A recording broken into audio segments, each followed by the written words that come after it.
Hello, my name is Jordan, and I am doing a puppet show on Summer According to Humphrey at Haunted Hollow.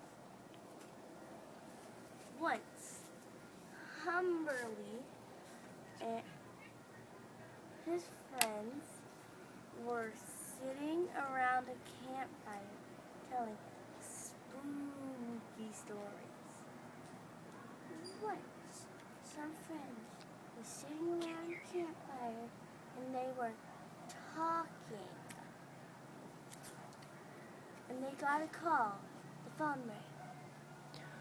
I am the man with the bloody finger, and I am 1 hour away from your campground.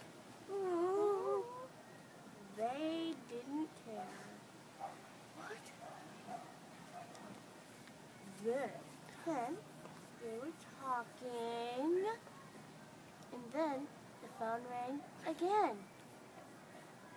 I am the man with the bloody finger, and I am 2 minutes from your campfire. Move your character over. Then they started talking, and then the phone rang again. I am the man with the bloody finger, and I am 3 seconds from your campground.